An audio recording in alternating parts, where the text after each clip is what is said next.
Hi, I'm Jorge Gutierrez, director of the Book of Life, creator of El Tigre and Maya and the Three, and I'm here in the Breaking the Biz podcast.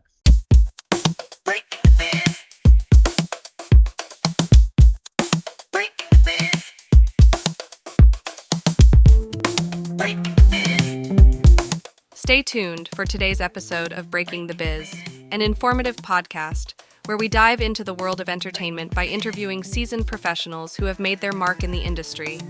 Gain invaluable insights as they share their personal journeys, offering advice on navigating the dynamic landscape of the entertainment industry. Whether you're an aspiring actor, musician, filmmaker, author, animator, or any creative soul, tune in for expert career guidance, insider tips, and first-hand accounts on breaking into the entertainment industry. Get ready to unlock the secrets behind successful careers and fuel your own passion for the limelight.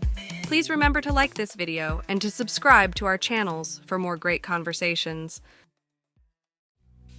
Greetings from Breaking the Biz, brought to you by Yes I Can Unity Through Music and Education.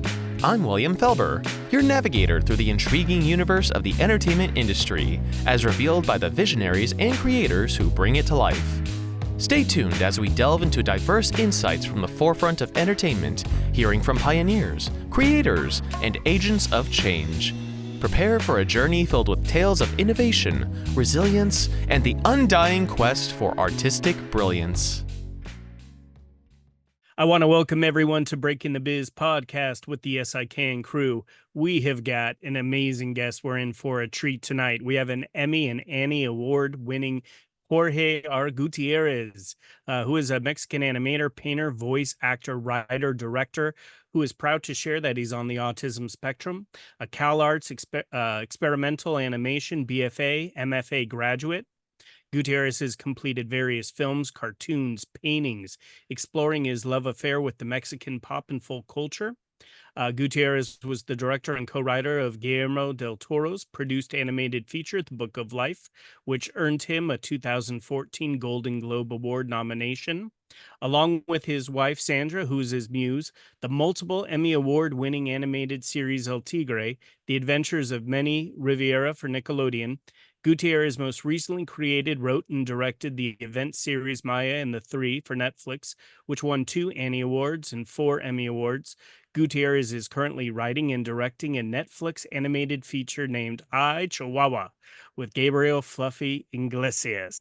So, Jorge, we are so excited to have you tonight.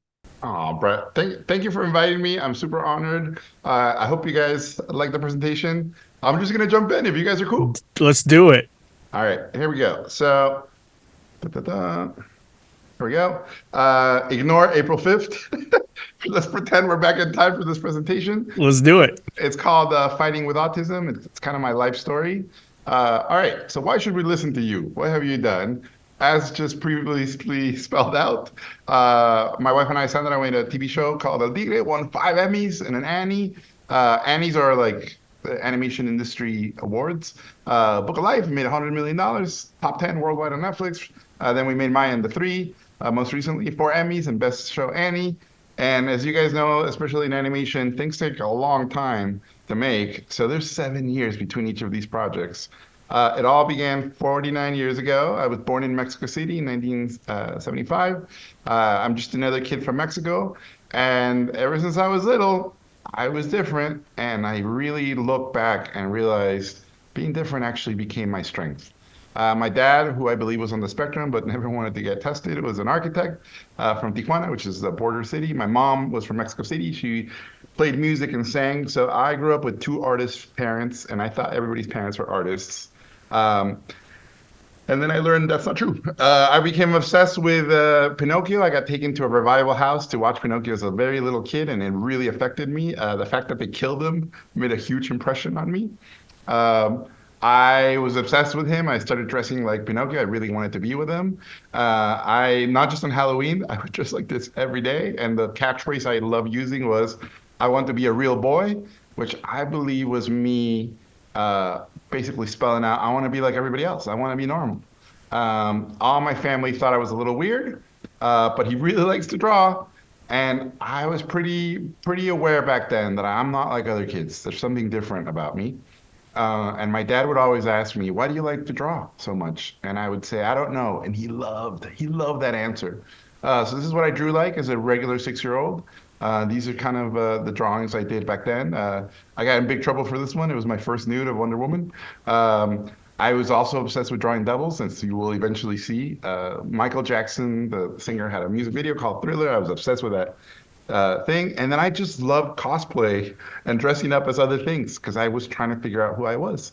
Um, at 9 years old, I moved to the city of Tijuana, which is a city in the border between the U.S. and Mexico. It was the most dangerous city in the world back then. A lot of crime. Tijuana was pretty crazy. A lot of kids in Tijuana. We grow up in one side of the border and we cross the border every day into the U.S. to go to school. That's what I was doing, trying to learn English. This is what I drew like when I was 10 years old. I love The Simpsons, so I remember when The Simpsons went to Tijuana, I was really excited. At 12 years old, I started making comics as regular 12-year-old drawings. At some point, I kept writing and writing. I went to a community college as a 14, 15-year-old kid to learn figure drawing.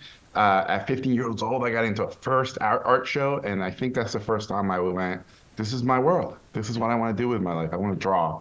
There's a cultural center down there, and that's kind of where I discovered movies from all over the world, not just Hollywood movies, and I became obsessed with cinema.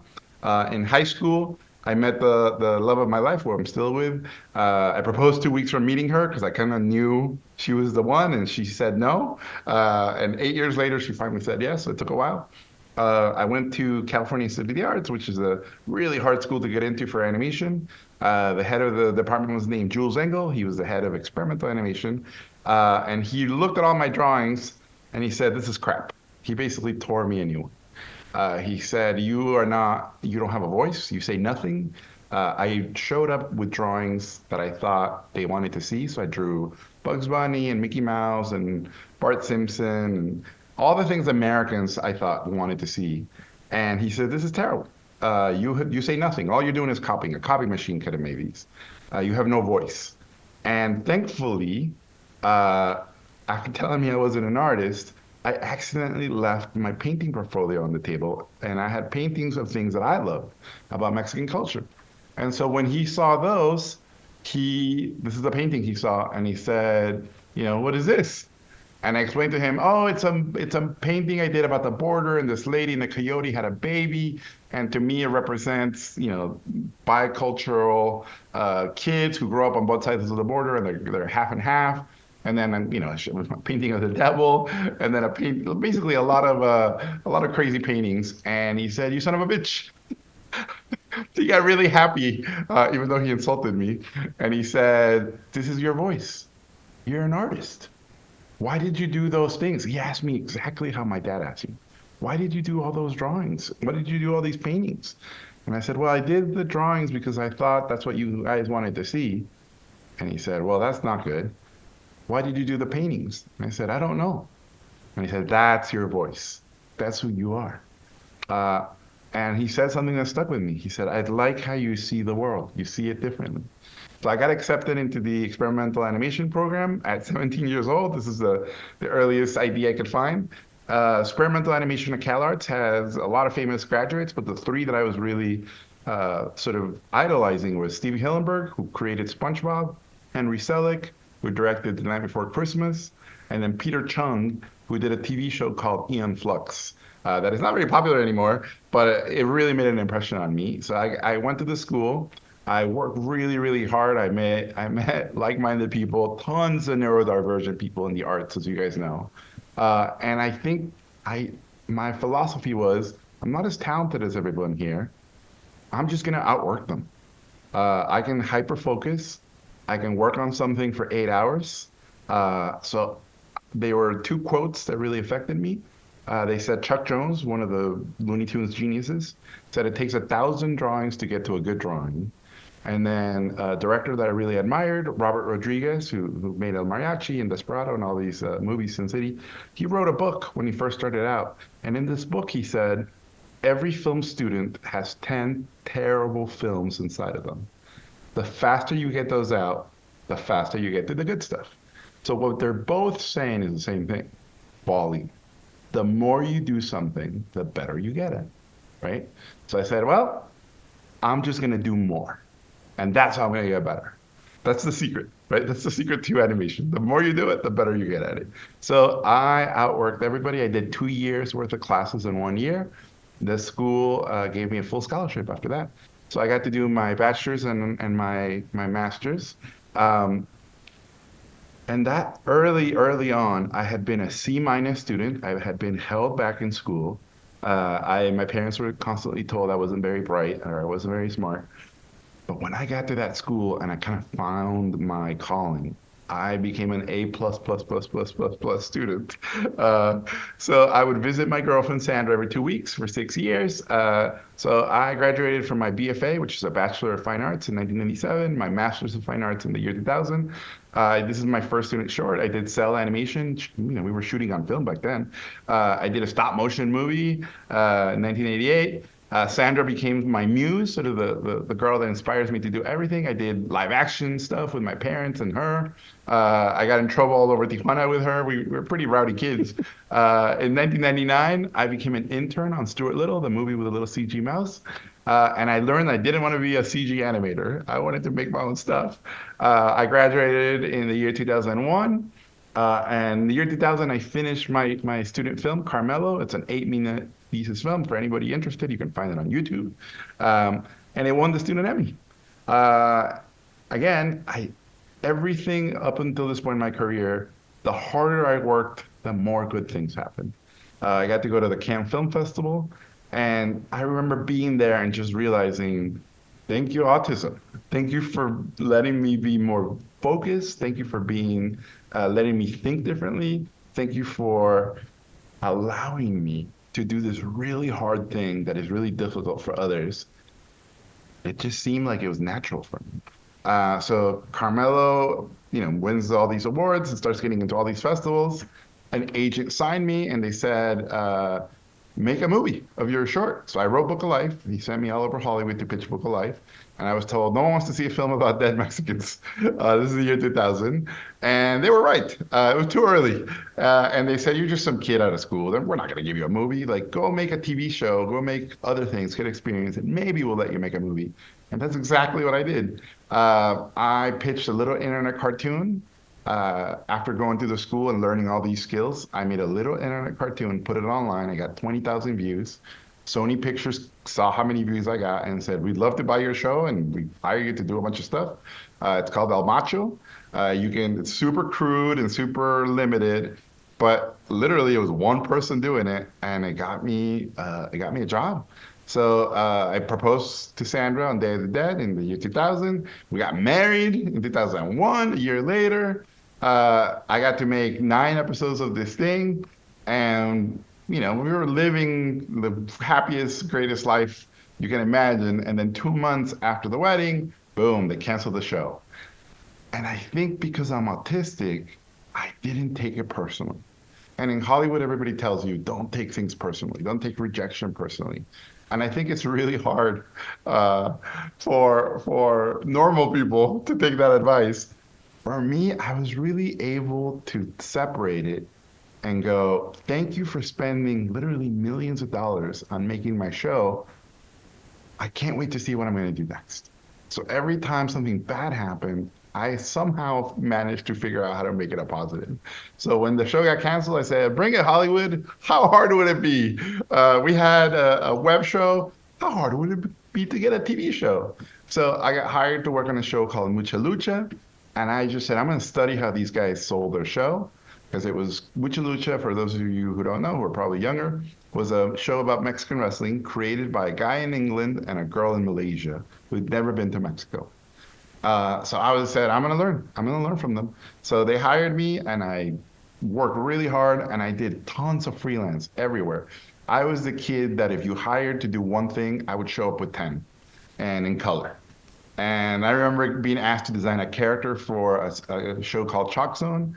And I did 40 characters and I ended up being the guest art director for the episode.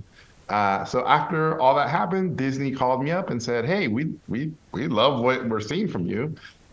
Pitch us a show. So I ended up doing a pilot over there called Pepper the Bull, and they canceled it. But they loved us so much, I worked on another show there as a designer called The Buzz on Maggie. And I tried to sneak in as many Mexican sombreros as I could. They also canceled the show. Again, I felt really motivated. I'm like, well, I've had a show at Disney in development. I can do anything. So 3 more shows in development died at Cartoon Network, at Warner Brothers, and at Disney. And at that point, I was starting to wonder, like, well, maybe the 4th one will happen. And so on the 4th pilot, boom, El Tigre happened. So we did the pilot in 2004. The series was 2006. For those of you who don't know, El Tigre was a show about a kid whose dad is a superhero, grandpa's a supervillain, and it's up to him to decide what he wants to become, a hero or a villain. And he has this crazy best friend named Frida, who's is basically an evil sidekick. And so they get in a lot of trouble. This is what we looked like back then. By this point, we had separated who did what. So I design usually the monsters or anything ugly or weird or the male characters. And then my wife Sandra designs all the female characters and anything cute. We work together on the villains. Rogues Gallery is super important. If you break El Tigre down, it's basically about a kid who was born different. So I really, really identified with that. It's the office in Nickelodeon. This is some of the images we used to pitch the show. We said, oh, it's deconstruction of the Mexican nuclear family. I love spaghetti westerns. For those of you who don't know, spaghetti westerns are movies where everybody's evil and the hero is the least evil person. Those are spaghetti westerns, basically. And that feels really Mexican to me. And so the show's premise in a nutshell is supervillain grandpa, superhero dad. What will our hero choose, right? Good or bad, it's all in the family. And then Manny and Frida, very much inspired by Bonnie and Clyde, but without the murdering and stuff. We are huge lovers of Mexican history and Mexican art. So the most famous couple in Mexican art history is Diego Rivera and Frida Kahlo, these 2 very complicated painters. And so we named our characters after them. Mexican folk art became the inspiration. Mexican folk art is very accessible. You can buy it in the market. If you take it home and your kid breaks it, it's not the end of the world. You buy more. So it's very consumable art, which I love. There's no tigers in Mexico, but tigers are completely a part of Mexican culture. There's bands and soccer teams and famous bandits and masks. There's tigers everywhere. And so that's why he's a tiger. Dad was inspired by Mexican wrestlers from the 70s. The grandpa was inspired by these crazy sombrero villains that I saw in cartoons growing up. He wears a mech suit because I love Robotech. The girl was inspired by all the punk rock stuff that was happening in the 90s in Mexico. The mom is based on the classic Mexican beauties of Mexican golden era cinema. At this point, I had written Book of Life. So Sartana, the villain, is the daughter of La Muerte en Cibalba from the Book of Life. At Nickelodeon, no one had any idea. They're like, why does this lady look like that? And I was like, don't worry, it's part of Mexican folklore. I was really into Aztec culture, so as you can see, I was a huge fan of Ren and Stimpy. So I hired a ton of artists that had worked on Ren and Stimpy. And the show was really hard to make. We were the first show ever done in Flash, which is now called Adobe Animate. We were the first show ever to draw storyboards on a Cintiq, on a digital pad. So we were pretty fearless. I've always loved embracing new technology. So the show was very, very hard to make. It debuted in 2007. It attracted 3.7 million viewers, which for that time is crazy. It was a huge hit. Tons of magazine covers. We started getting letters from people dressing up like the characters. Sandra dressed up as Frida. Little kids everywhere started sending us pictures, which was really cool. McDonald's did toys. Nickelodeon put out a Blu-ray. And then the first year Annie Awards, it won for Best Show. It won for Best Character Design. And then I'm super proud of this. Sandra was the first Mexican woman to win an Emmy for designing these characters. So I'm super proud of her. And then altogether, the show won 5 Emmys. 2 for character design, art directing, storyboarding, and directing. This is the most Emmys ever won for one season of a cartoon. We felt we made it, and then Nickelodeon canceled the show. So again, when they told us, I said, thank you for making us even stronger. And they were a little spooked. They were like, most creators get really sad or really angry. You're the first creator to get happy.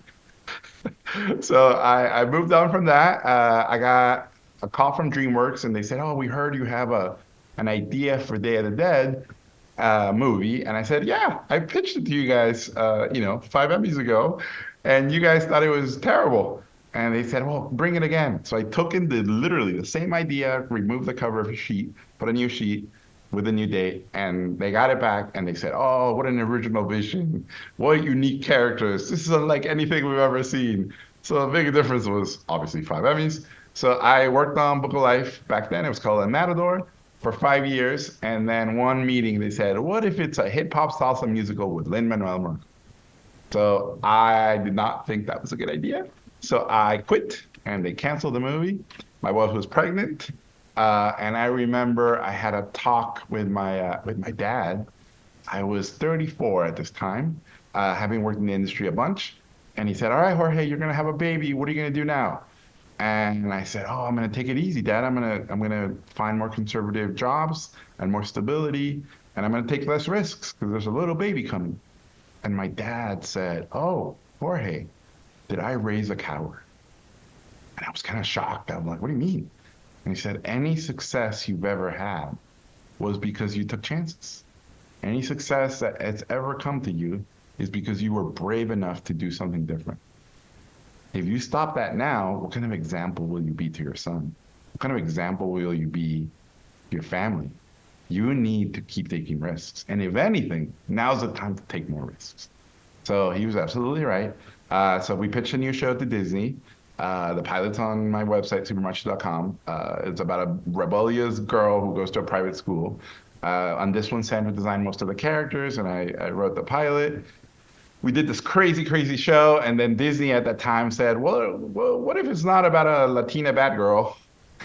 And we said, well, that's our show. So if you want to take that out, we don't want to be here. And so they canceled the show. And again, I thank them. Thank you for making us stronger. We had a baby in 2009, our son Luca, who's also on the spectrum like me. I went back to Nickelodeon. As you guys can see, Sandra no longer wanted to be a part of any of this stuff.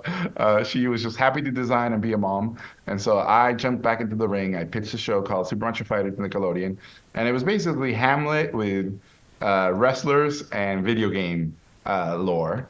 And it was a pretty crazy show. And we worked on it really hard. And then WWE, the World Wrestling Entertainment Company, wanted the show and wanted to take out all my characters and replace them with their famous wrestlers. And I said, no, thank you. So Nickelodeon killed the show. And again, I thank them for making me stronger. At that point, Mad Magazine, a TV show, called me and said, hey, we love your art. We love everything you've done. Come make little shorts making fun of famous IP. So I got to do parodies of, SpongeBob, and I got to do a skit about the Grim Reaper, and I got to do Final Fantasy. I got to do a bunch of stuff. I got to do Street Fighter shorts. I was doing these crazy Batman, Mexican Batman, Hombre and Ruben. But the higher ups at Warner Brothers said, you're kind of making fun of Batman, so can't make those. And then I started painting to relax. So I started painting a bunch, and I started to wonder, well, I guess this is my life now. I'll just paint and do little shorts. And then a studio in Dallas out of nowhere said, hey, we heard you had a movie at DreamWorks. Come make the movie with us. We've never made a movie, but you've never made a movie. So why don't we jump in good faith and try to do something together? And so I thought about it and I said, well, the conservative thing would be to stay in LA where I have a million friends and everything is stable. But the brave thing to do would be to jump and go to Texas. And I'd never been to Texas. So we decided to go to Texas. That's how little our kid was back then. We went over there. We started designing all the characters. Sandra designed all the female characters, male characters. We fought and fought and fought as we were designing La Muerte, a really, really hard character to design. Sibaba was I basically did this in a day. It was super fast. And it was really fun. We hired sculptors in El Salvador to help us make a ton of the maquettes, and they look great. We did this, crazy lineup. We started designing the worlds. We hired a production designer and an art director. And so the world started coming together. This is Land of the Remembered. And again, this is way before Coco. So there was no concept of this stuff in popular culture. So it was a little shocking where people were like, wait, it's a land of the dead, but everybody's happy? So it took a little bit to explain those things. This is Land of the Forgotten. We did this painting that I think really sold the movie, which is one of the climaxes of the film. And these were the paintings. These were the paintings we got to do. They said, hey, pick your dream producer. So, of course, I'm a huge fan of Guillermo del Toro. We got to go to his house. These are pictures in his house. This is what he lived in a house with his two daughters and his wife. And then this is a house next door where he has his insane collection of art and sculptures. And Guillermo's quite the collector, as you guys can see. And so I pitched him the worst, famously one of the worst pitches of all time. I wanted to die. It was so terrible. Because when I pitched him the movie, there were 3 leaf blower guys in the mansion next door, and they all turned their leaf blower on at the same time. And so I had to yell the pitch, and it was really, really difficult. It was really hard. But at the end, he said, I have 2 daughters. On Saturdays, I would watch The Book of Life. I mean, the El Tigre, your TV show, with my daughters. I love your sense of humor. I love how you love Mexico. Of course, I want to produce your movie. So he jumped on, and he became the producer of the movie. We worked really hard. At that point, the movie got the funding. Halfway through the movie, our son Luca was diagnosed with autism. So I didn't know I was autistic. We had no idea he was autistic. And when he got diagnosed, we just dived in and learned a ton about what that meant. And I said, I'm going to use all this to get stronger. So again, I used my super focus and super hardworking genes to work really hard, and we worked really, really hard on the movie. We did paintings. This is still with the movie. What you see on the top are the paintings. At the bottom are stills from the movie. So we got really close. We got to the point where they started to look like a painting, and then we ran out of money. And we had not done The Land of the Remembered, which is the hardest part of the movie. So again, we devised a way to do this like Legos. We only had money to do 19 pieces of geometry or 19 pieces of architecture. These are the 19 pieces. No one believed us that we could do it like that. So we put a little video together to show how we did that. So these 19 pieces were different sizes and different scale. So this is the most important shot in the movie, right? The Land of the Remembered reveal. And if you take out all the lighting and all the matte paintings and all the trickery, these are all the textures and all the local lights, and you turn everything off, these are the 19 pieces. And I think because I'm autistic, I can break things down really fast. And so I was able to process things at a really high speed. People would show me stuff and I could give my notes instantly. So the production loved having someone like me directing the movie. And then we sold the movie. We went all over the world, promoted the movie. This is the premiere. All the actors showed up. Danny Trejo kissed my cheeks. I didn't take a bath for a long time. Zoe Saldana was 8 months pregnant, and she still showed up and wearing high heels, which is crazy to me. The movie came out all over the world. People really embraced the film. They did an artbook. They did an album. There were bootlegs. It started getting award nominations. It won 1 Annie for character design. And I was like, thank you for making us even stronger. And I said, you know what? I need to rest. I need to recharge. So I started painting. I got hired to do a mural outside of a biker bar in Dallas. And someone took a picture of it and put it on Instagram. So then El Pollo Loco hired me to do a mural here in LA. And then I had all this leftover paint. So I just started painting like crazy. And pop culture and all the things that Jules Engel, the guy from CalArts, told me not to paint. I basically started painting those. And I said, I'm going to paint until I run out of paint. So every night after work, I would have dinner with my family, and then I would just paint until I passed out. And it was really cathartic and really fun. And I would paint whatever was happening. And so, as you guys can imagine, this Trump painting, I painted it when he said some bad stuff about Mexicans before he was president. And all of a sudden, Gary said, we'd love to show your paintings. And NPR did a whole piece on me about being a painter. And the show was called Border Bang. And then a French publisher made a book about the thing. So I became a painter. I'm officially an art world painter. We started running into people dressed up as our characters. We kept painting. And then the pictures of Book of Life started showing up. All over the world, people dressed up as our characters, not just in Mexico, but all over Latin America, the Philippines, Russia, Egypt. I mean, it's been nuts. We still get pictures all the time, especially around Halloween and around Day of the Dead. We get a lot of pictures. The image on the right was on National Geographic, and it's a Russian person, which is crazy to me. People have gotten married as these characters. Famous people like Camila Cabello dressed up as La Muerte. And then the tattoos started showing up. People started getting tattoos of our characters, which is very shocking to me. It's made me really self-conscious now when I draw a character that what if someone gets this drawing? There was an illegal musical in Mexico that, they did without asking for permission. I wish I got to go to see it because this is amazing. And then Microsoft hired us to do a Super Bowl commercial, so we had to pretend we made the movie using their Surface commercial computers, and it was really fun. And I think we made more money doing the commercial than making the movie. And then people started sending us fan art of El Tigre and Book of Life connecting. So thank you, Book of Life. And then at 40 years old, I'm 49 now, I was diagnosed with autism. I was diagnosed with ADHD, autism, and I'm twice exceptional. This to me explained a ton of stuff about what I'm good at, what I'm not very good at, what are my strengths, what are my weaknesses. The way I see it is I'm basically a video game character, and this kind of broke down what I'm really, really, what are my strengths and what are the things I can work on. So in a weird way, it really opened my eyes that I am technically different. It's not just a feeling. I really am different. And this difference is what makes me me.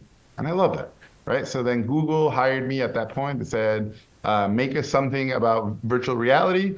So I said, wearing the Google goggles feels like putting on a wrestling mask. So I said, I'm going to do something about Mexican wrestling. So I remembered when I was a kid, I saw this bullfighter who got hit and his leg went flying and it was a fake leg. And my dad, the bullfighter stood up and kept bullfighting with one leg. And he said, look, Jorge, look what he can do with one leg. What are you going to do with two legs? So that was my dad, always giving me these challenges. So I started researching athletes that were missing a limb. And I said, that's it. I'm going to do a Mexican wrestler who's going to be missing a limb. So the short is called Senate Jaguar. And it's about this Jaguar fighter who's missing a leg, and he thinks he's too old, and he thinks he's too weak, and he doesn't think he can win this fight. And so we designed this short, and we got to do a lot of polygon craziness to imply that he was poor. He couldn't have afforded smooth surfaces.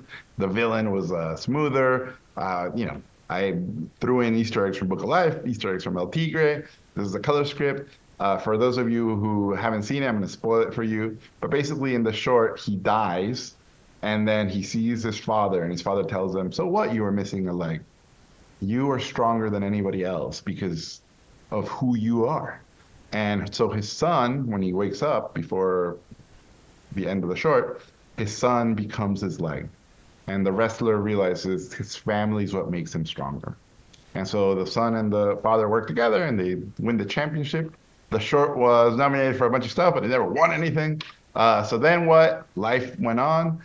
Because I had done voices in all my stuff and people became fans of things, I got hired to be a voice actor. And so I got to do, Ninja Turtles and Victor and Valentino. I'm about to do Big City Greens. I just did Star Trek.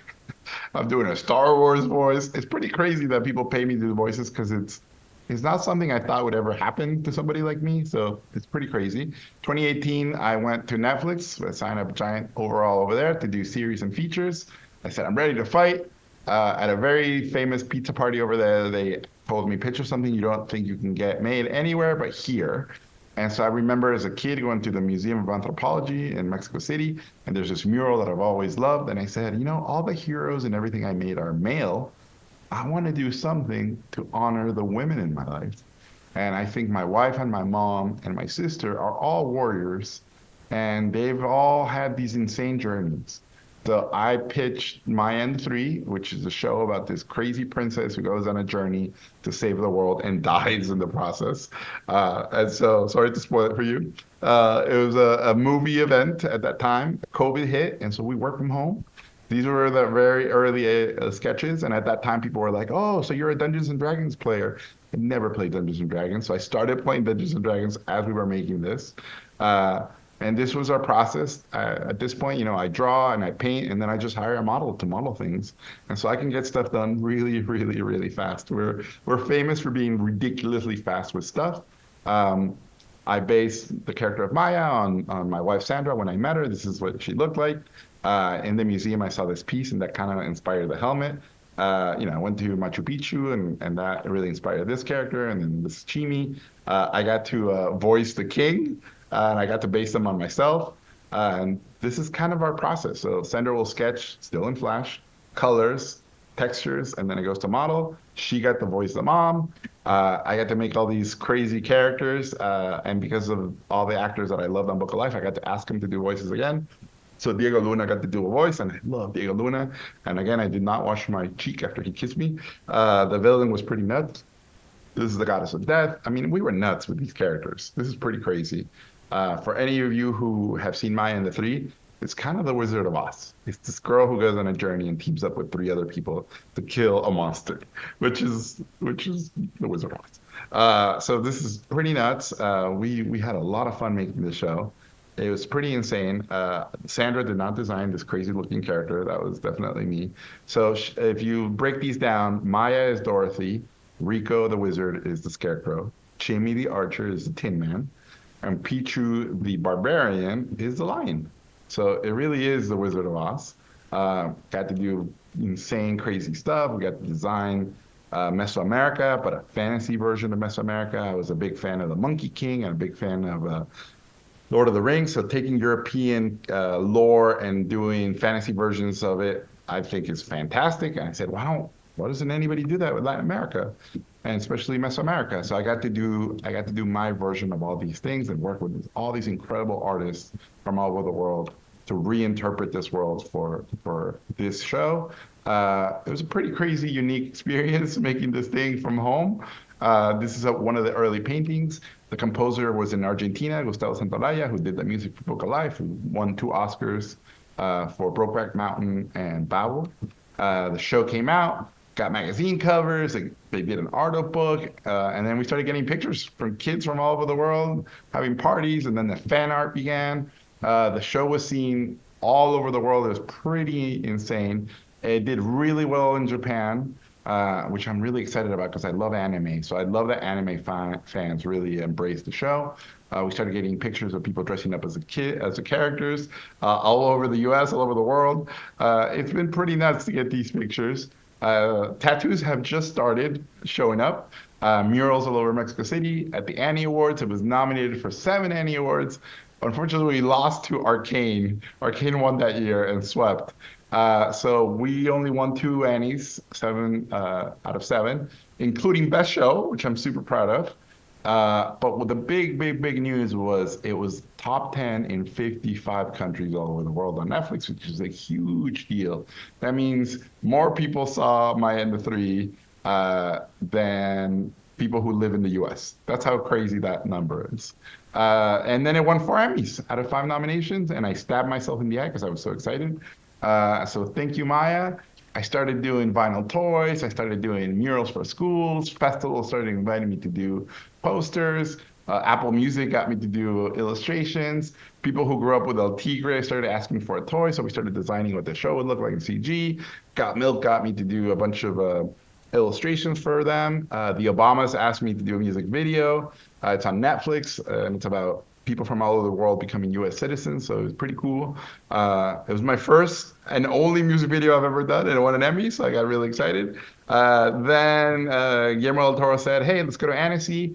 Annecy is the biggest animation festival in the world, and in the year 2023, they invited Mexico as the guest country, so I got to design the poster. And when I turned it in, they said, wait, this is really weird looking. How is this Mexican? And so I explained to them where everything came. And then at that point, The Simpsons said, hey, what if you do the opening to The Simpsons and you do the horror Halloween Treehouse of Terror opening? And I said, sure. So I sent them all this stuff and they loved it. And that's basically what I'm working on now. I think it's been announced. They show a bunch of stuff at Comic-Con. So what am I doing now working at Netflix Animation? So I'm developing a movie called Chihuahua with Gabriel Iglesias, the comedian. It's a pretty crazy movie. We're doing tons of crazy stuff on it, but there is more. I'm also doing my first ever adult animated limited series because I love Kenny Tartakovsky's Primal. I'm developing a brand new limited series that takes place in the Maya and Book of Life universe. It's in development, and then a bunch of other stuff that I can't talk about because I'll get in big trouble. But in conclusion, I really believe this. I think that people who are different, those are the people that tend to change the world. When you look at history, when things changed, it was never because people did the same thing. It was because people thought differently. So I really, really believe that this is something that's in our wheelhouse. And because a lot of us that are neurodivergent, a lot of us that are autistic, we have been blessed to think differently. And so we are not going to approach things like others. And I think that could be a really, really, really unique strength we have. And it certainly has worked with me and in my life. And so when people see this presentation, they go, "Oh, fighting with autism." They assume I'm fighting with autism. What they don't realize is I'm not against autism. I fight with autism, right? It's like Mexican. Being Mexican to me has made my life better. It's basically how I make a living. But same thing with autism. It's made me who I am, and so any success I have, I credit it to the fact that I am different. So being autistic is not something I'm ashamed of. I'm super proud of it. I'm very open about it. It's a huge part of who I am, and it's a part of me.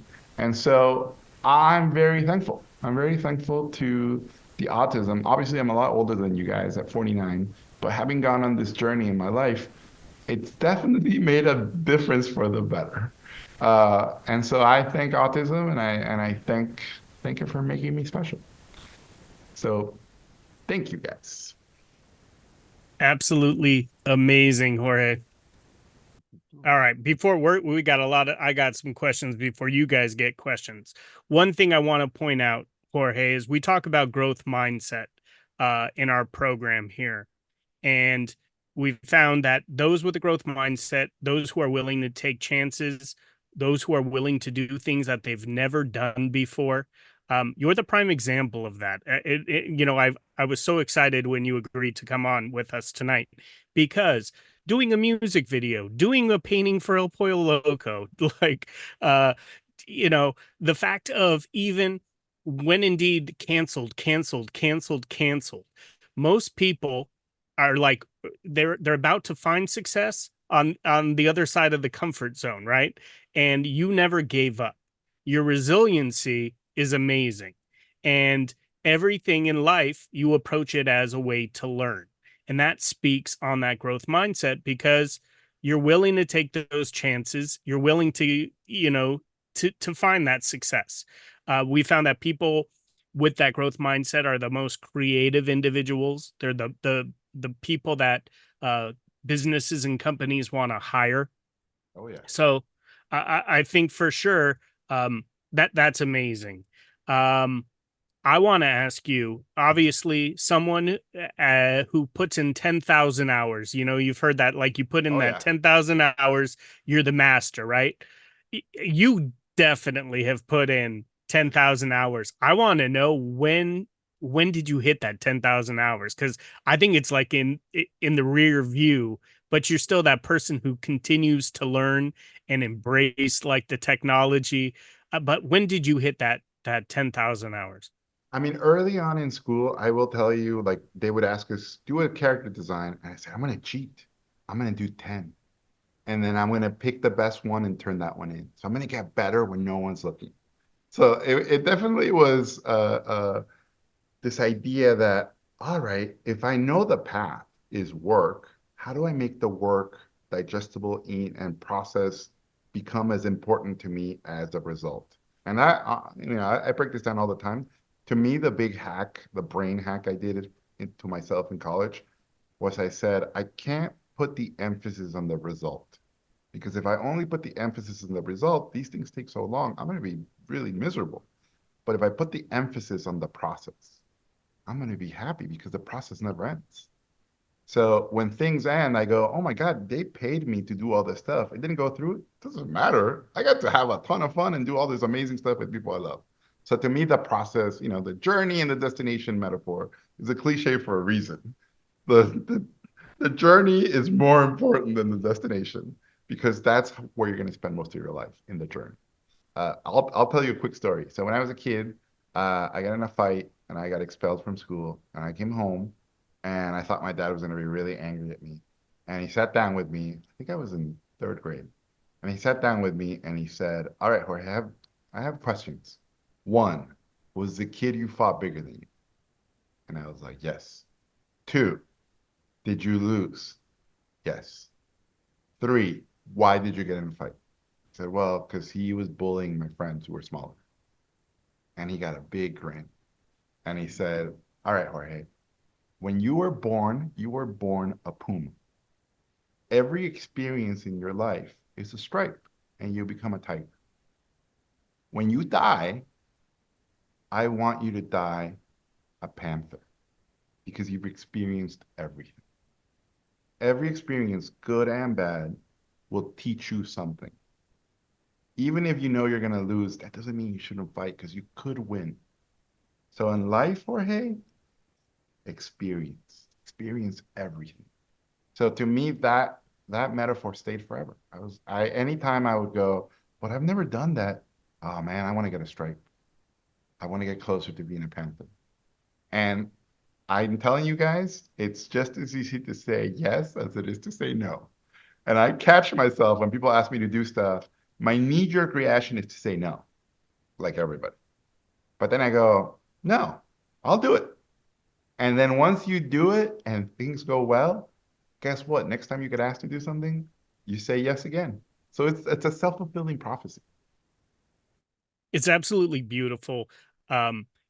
Saying yes, that's something that we talk about in our program too, because you never know what opportunity is going to come your way. Maybe you say yes and another door opens up. Yep. And so that's very important. I love when you talk about your father because he seems like the man of many little words that just like, but when he speaks, it has that impact.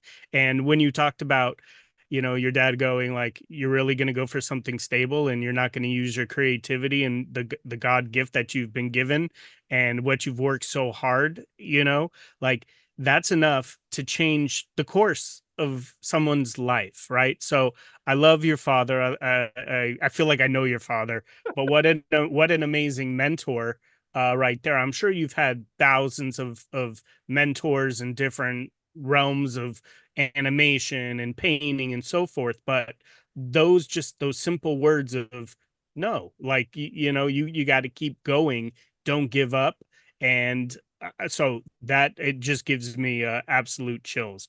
I also love the fact that with technology, how you mentioned new technology came along and you've always been one to embrace technology. Like you can't be the rage against the machine and go like, oh, I'm not going to do AI, right? Like Right. you seem like that type of person that goes, okay, we got AI. It takes someone to orchestrate it and be the maestro. I'm going to figure it out and use it to my advantage. Oh, you absolutely, to me, AI is a dragon. Yeah, I can pretend it's not there and it will burn the village down. I can fight the dragon, probably gonna get burnt, or I can ride the dragon. Absolutely beautiful, right? We talk about certain skill sets in the 21st century that you need to be successful.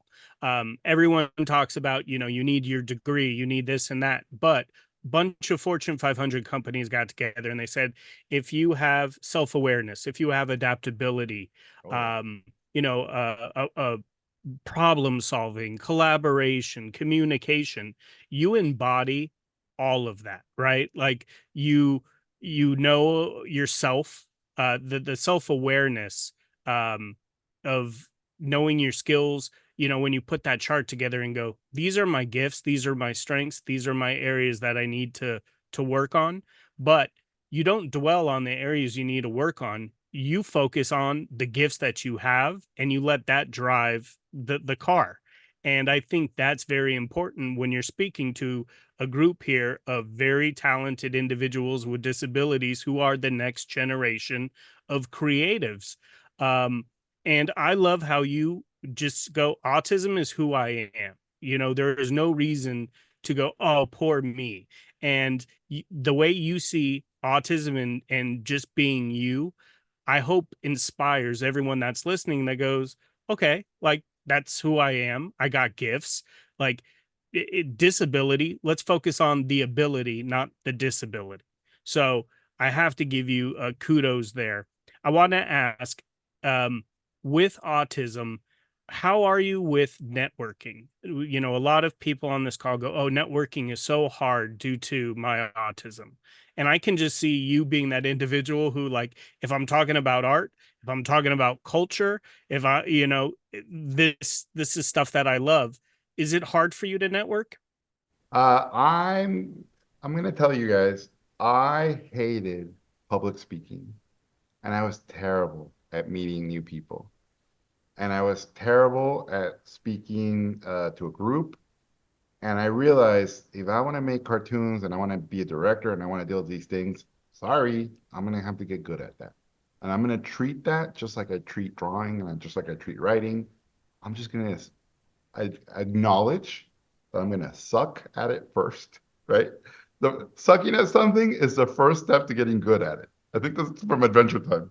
Uh, and so I'm a big fan of stand-up comedians, and when I would hear their stories and their podcasts and their interviews, every comedian you love, every single one of them has the same story where they go, I was terrible at first. I had stage fright, I had panic attacks, and then the more I did it, the more I got used to it. So I said, that's it. That's what I'm going to do. And so I would volunteer, any awards and a CIFA, any event I could, and I forced myself to go to public events.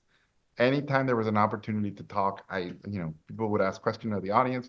I would force myself to take the question just to get more comfortable to speaking in public. And now I don't even think about that stuff. I can just do it with my eyes closed because I did 10,000 hours of it.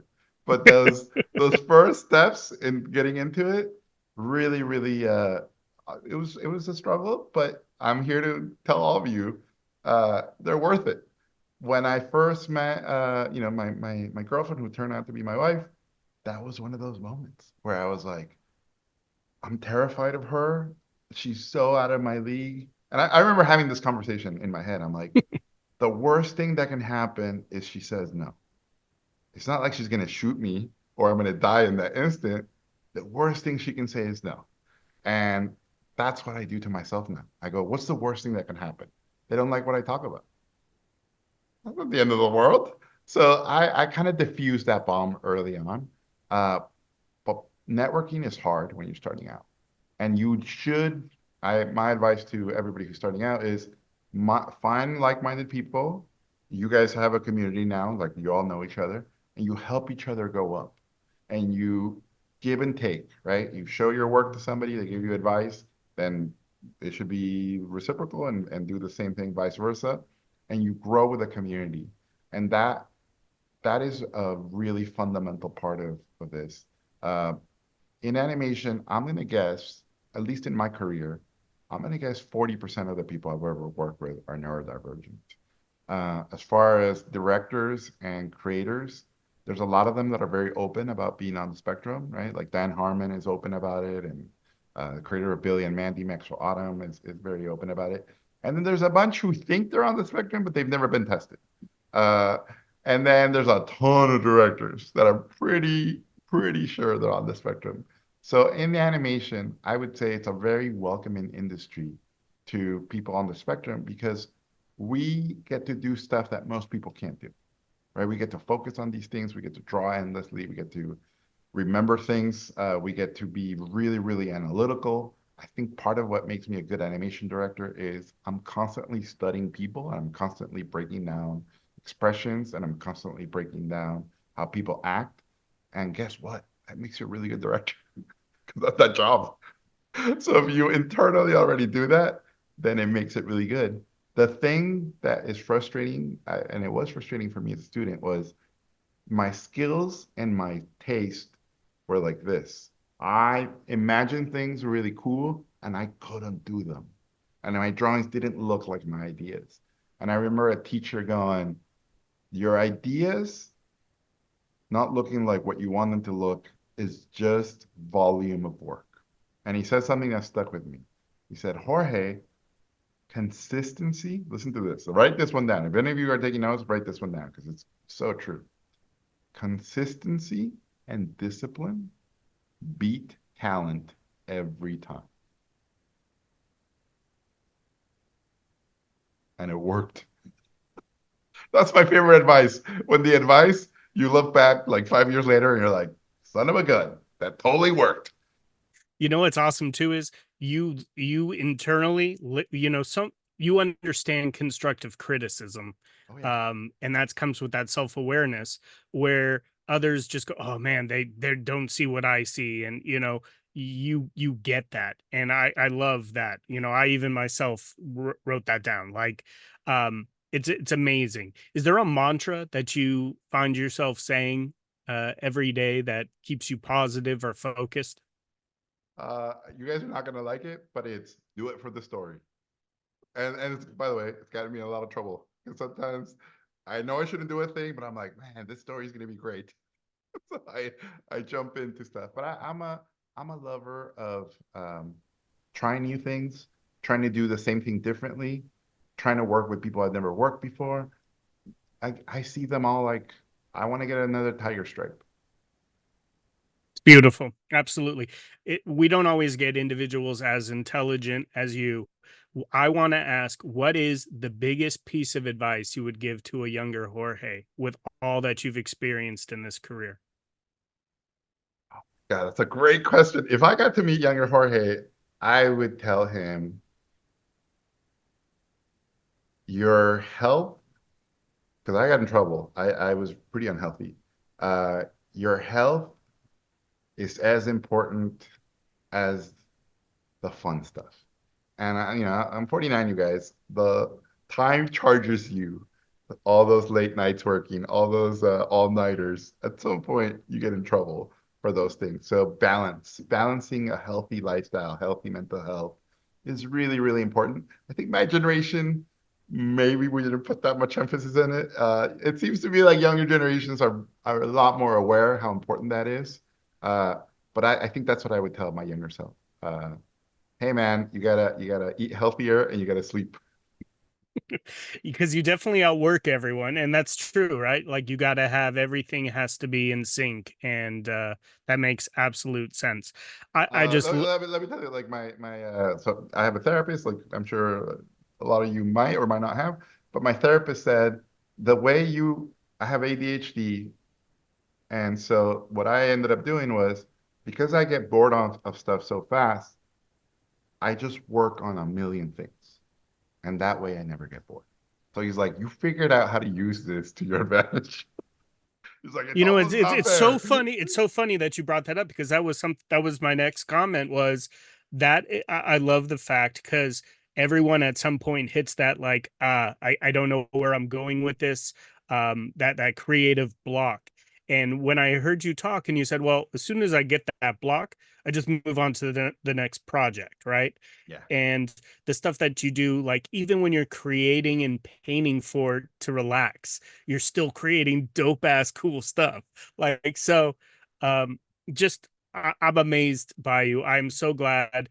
I too had that, like, can I ask him to be with us for a night? What if he says no, right?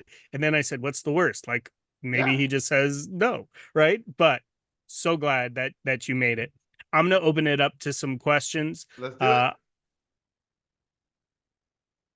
Thank you very much, Gordo. Pleasure to have you with us today. Honestly, you are a gem, and you are an impact on the world. You are the difference that makes a difference. I do have a comment that maybe you can expand upon. Sure. I know we spoke. Thank you. I know we spoke a little bit about some of your maybe mentors and influences. I know from speaking with you in the past that one of your influences is Sergio Aragones, which went to school with, I believe, your father. Yep, that's So correct. that idea of having mentors or influences that you have sometimes are closer to you or to your circle than you realize, and it kind of gives you that ability to open your eyes a little bit more and have a little bit more depth into it. Uh, it's phenomenal. I didn't know if there's more that you can expand upon about the surroundings you're in or that everyone goes through. Absolutely. So, for those of you guys who don't know, Sergio Aragones is a very famous cartoonist from Mexico who worked for Mad Magazine. And as a kid, I idolized his drawings. And I really gravitated towards him because his name sounded like he was Mexican. And then I found out he was Mexican.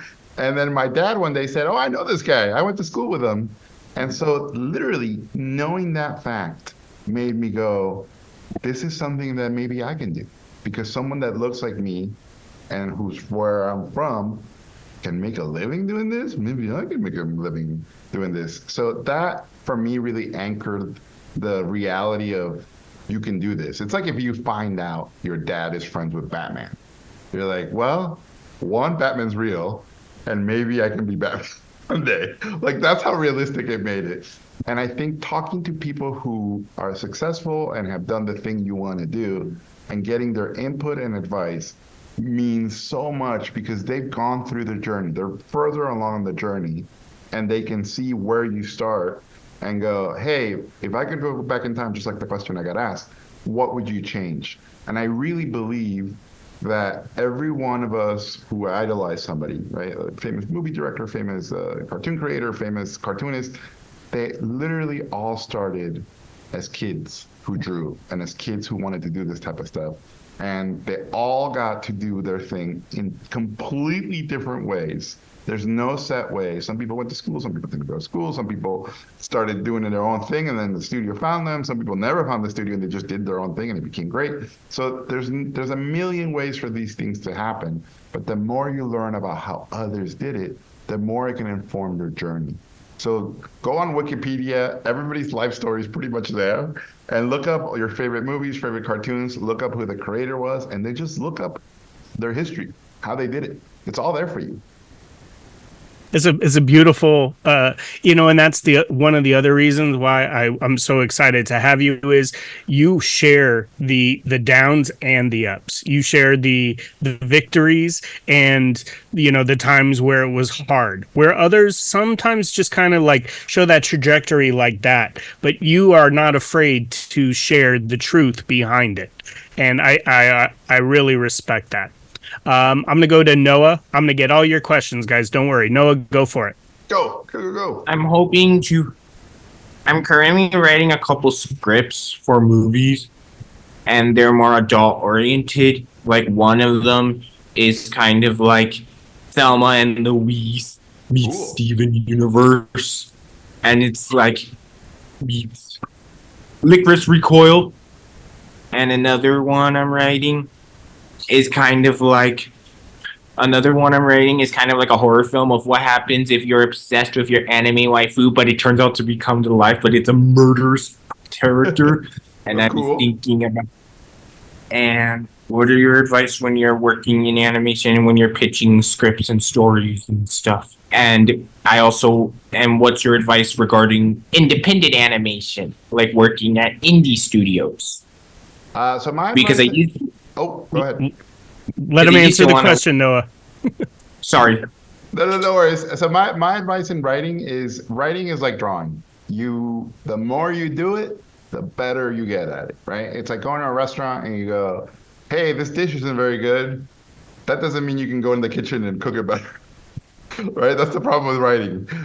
Figuring out when something could be better is easy. Making it better is really hard.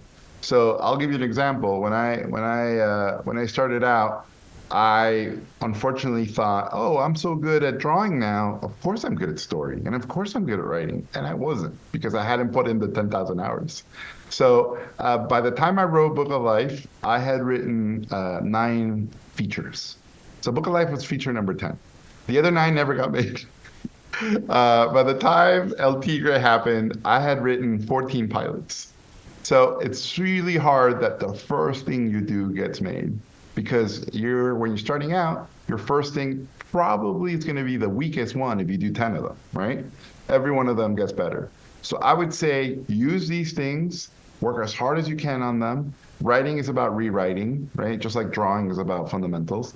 And so write, read screenplays of movies you like, right? Like I love the movie Aliens, so I pretty much memorized that script. It's a really famous, great script to study. And then watch movies with the screenplay so you can break down how they're written. And if you can, try to get into writing groups because you want to get writing advice from other writers. If you're only getting advice from your friends and your family, they're not really writers. So you're not going to get the harsh stuff to make it better. And then think about genre, right? Like if you're writing a horror movie, just go, all right, what are the big horror movies happening right now? Track down those scripts, read those scripts, get really familiar with all what's happening, and then go, how does my movie exist in this world? As far as indie animation, it's a boom right now in indie animation. There's a lot of success stories where people make something crowdfunded on the internet and then put it on YouTube, and then it blows up on YouTube. Has Been Hotel, that's how that happened. So we're in an era where creators can bypass the studios, but you are competing with the entire planet. So your thing better be really, really good and really unique.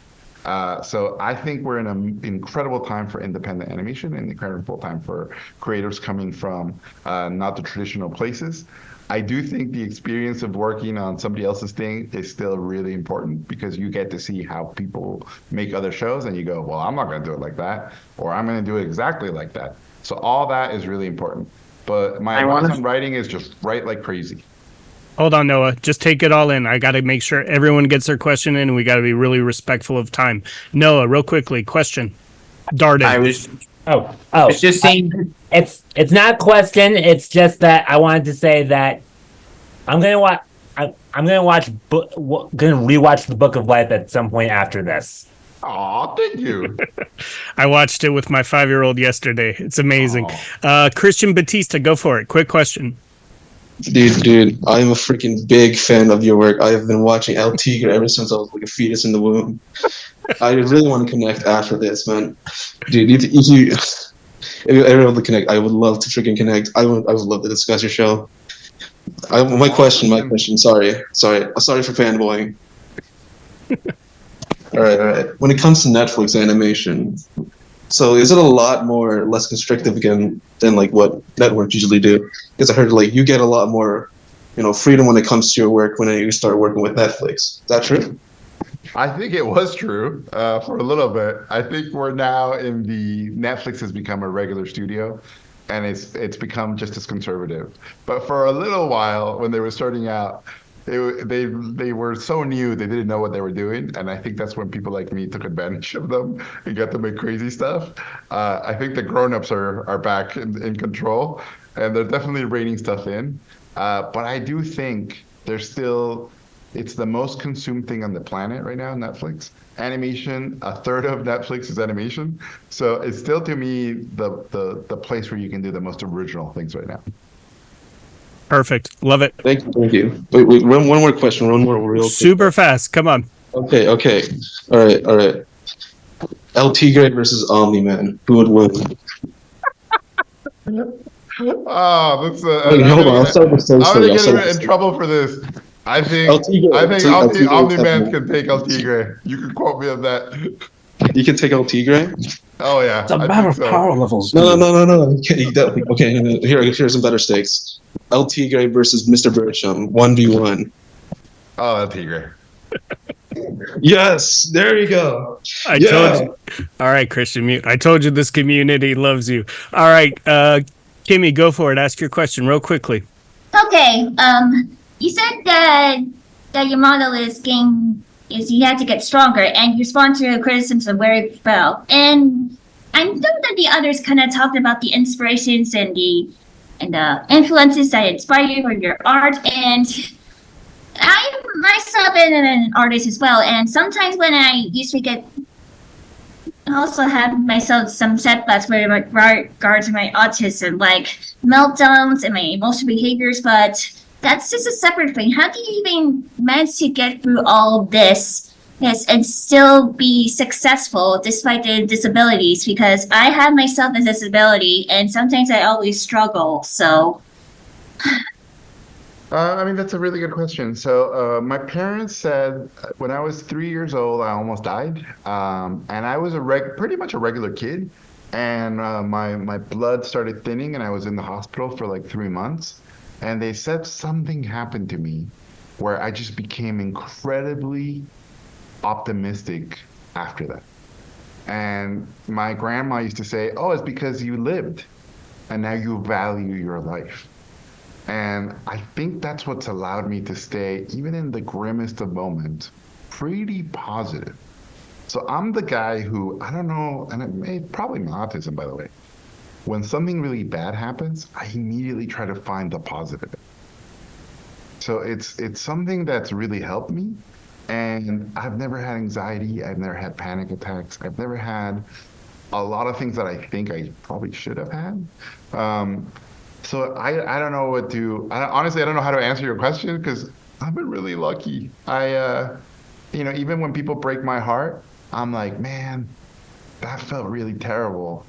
I can't wait to put that in a movie. Like, that's how fast I can process those things. My favorite villain, I know it's not a popular one, I'm sorry, but I love Bane. When I first saw Bane in Batman the Animated Series, he looked like a Mexican wrestler, and I loved him. And then, he turns into Tom Hardy, and he's British. So I was a little disappointed with that one. But I love Bane. I'm a big fan of Bane. Perfect. Good question. Aiden, last question. I lied. Go for it. Okay. So, I thought it was very interesting when you talked about the aspect of like finding your voice in your presentation. And I just think that's really interesting because a lot of us take inspiration from multiple things. And it's like, I mean, if I could ask a quick question about like how you found your voice, like when it came to like art direction, I think that'd be very interesting. So the way you find your style and your voice, the way I processed it was there's a really famous quote from Picasso, right? Pablo Picasso, incredible artist, one of my favorite artists. And he said something really interesting. He said, inspiration exists, but it only finds you working. Right? The way I approach that to finding my voice and finding my style is you will develop a voice and you will develop a style, not because you look for it, but because you do the work. And at some point, it will shine. Right? So you will find your voice and your style on the journey. You can't go looking for it.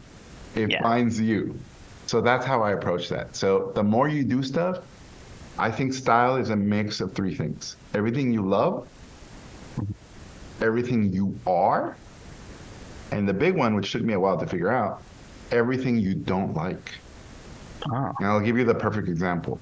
I love Hellboy. I'm a big fan of Mike Mignola and Hellboy. I got really lucky and I had lunch with him. And I told him, hey, Mike, I love that in your comic, in the Hellboy comic, characters come out of the dark. It's so beautiful. And I love that you never see their feet because it's all mysterious.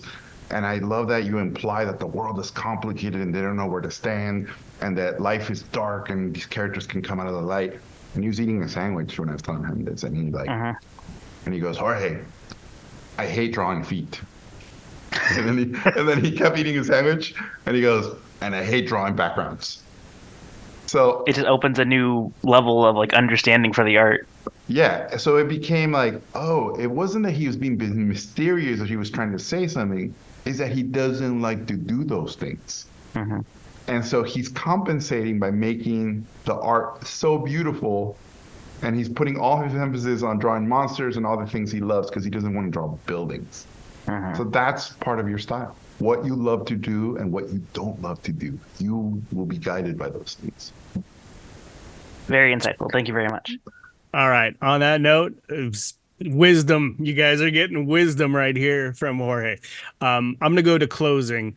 I have to say, you are one special human being. You have got an amazing heart. I'm so glad we connected and we were able to do this and share your journey with the talented individuals here that are listening. I just want to wish you continued success. I owe you a sandwich. I would love to hear more. I just can't get enough. Continued success, good health to you. And we are just excited to see what comes next. I know you can't talk about it, but we will all be watching and supporting. So on that note, thank you again for being our guest here on Breaking the Biz. Oh, Brett, thank you so much for having me. You guys are the next generation.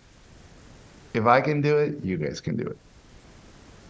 As we conclude another enriching episode, we hope you found inspiration in the stories shared today. Let's take a moment to honor Yes I Can's role in bringing Breaking the Biz to life.